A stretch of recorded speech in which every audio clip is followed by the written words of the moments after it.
Okay, so here's what we're talking about. So Dante, okay, we talked about this. So I'm going to do it with you guys right now. So I said, if you're walking down the street or whatever, and a girl does this, up and away, what does that mean? Say what you said first. My initial response to that was like, well, it's a good day, or I'm dodging your attention for right now, but definitely come back later. That's what I said originally. Yeah. If a woman or girl is looking up and away out here, she is saying, hell no, do not approach me, not going to happen. And guys, don't take that as a challenge. Seriously, don't do it. She is not in the mood. Then I said, okay, what if a girl does this, looks at you, and then looks down and away? All right?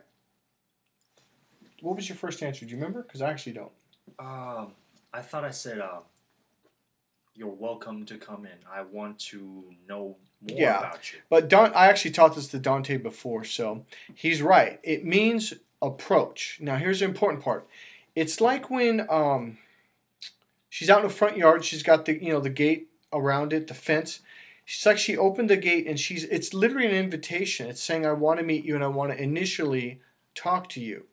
So it's not saying I'm going to bring you in the house and let's have sex. It's just an invitation like, yes, approach me. I want to talk to you. Okay? So when a woman looks, especially if she makes casual eye contact and looks down in the way. And I'll tell you what happened. I actually read this in a book just after this happened, a body language book. And I was at a Starbucks in Novato, California. And this was years ago, man. I bet I was probably 12 years ago, 14 years ago. And this really pretty Latin girl who I'd seen before. And I was like, God, I wish I could talk to her. And so months went by. I went to the Starbucks and she was about 4 people behind me. And remember, I looked back at her because it kind of curved around the line. And she looked at me in the eye and kind of smiled. And then she looked down and away. It was like I was right about to approach. And she looked down and away. And I thought, oh, okay. So I said, oh, whatever, So then I looked back at her and she smiled at me again. And I was about to approach and she looks down and away. And I'm thinking, is she fucking with me? Because I thought she was like teasing me, like, oh, I like you. No, I don't. It literally means she's opening the gate. And she was telling me, as I said, it's an invitation to approach. And then what did I say after that? I said, okay, here's what I said. I said, a lot of guys think that, God, you're so confident around women. You're this and you're that. And I said, no, it's not that I'm confident around women. It's that I understand their body language. I understand their actual language. So I know this means that and that means that. So when I approach a woman, it's because she gave me the signal, said, please approach me. I want to talk to you. And that's why a lot of guys are like, well, how did you know her? God, you're so calm. You're so relaxed. Like, well, because she said so. And I said, other guys, they approach a girl going, I don't know if she likes me or not. I don't know if she's telling me to F off or approach her. And of course that's going to make you nervous. And then what did you say? Basically, I mentioned the metaphor.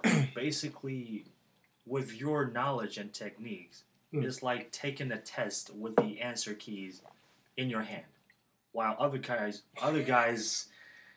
they don't understand what's going on. They look at the test, it's like, oh, I have never really learned this, and I'm taking a test on it. Yeah, that's exactly what it's like. That's a really good answer, and hopefully that recorded. I don't know if you're speaking loud enough. I think you are. So what Dante said, it's like with my course, it's like you're given the answers while you're taking the test. So you have the answers with you. And he goes, the guys who don't take my course, it's like it's like a test that they've never studied for and they don't know what the answers are. So they get scared and they get nervous. All right. So, and then I've actually got a wall of books here, there, NLP audio, videotapes, hypnosis, timeline therapy, human behavior, psychology, and also over here, and also in my room, and also way back here behind that. And I said to Dante, well, it's not so much that I'm such a great guy or smart guy. It's that I learned this from this book. I learned this from that book. And I refer books to you all the time, don't I? Yeah, I'm really surprised how you could just pull out some random book on your bookshelf and tell me which paragraph says what. Right. Yeah, and I'll even say like what chapter and where it's at, etc. Yeah. So mostly because most books that I've read, I read them 5 times. I've learned that if you read a book once, you might get 10%. But if you read it twice, you get about 40 to 50%. And if you continue to read it, you get more out of it. So I think I want to segue into this right now. A lot of people, they don't they think I'm just some guy who just says some stuff. Some of it I've learned on my own or discovered because I'm in this field and I'm aware of a lot of other stuff. But really what it is, I studied psychology in college, and then I fell in love with NLP and hypnosis. And I studied with Tony Robbins for about almost, not quite 5 years, 3.5 years really in depth. And then I kind of slowed down, took a couple more trainings and workshops and seminars. But then I started going to NLP trainers training. In fact, I started doing that about the second year of the Tony Robbins thing. So I have 41 certifications in NLP, hypnosis, timeline therapy, Reiki, Huna, HNLP, which is John Overdorf's work. His company is Neuro-Energetics. Am I boring you? No, actually, This is kind of important, but I know. What does NLP stand for again? Neuro-linguistic programming. Yes, that's what I'm yeah. interested in. And it's a form of psychology. It's a very advanced form of psychology that was created by Dr. Bandler and Dr. Grinder. Now, I studied under Dr. Tad James, and then I went and studied with John Overdorf and Julie Silverthorne of Neuro-Energetics in Pennsylvania. But I think John moved. I'm not really sure how that worked out.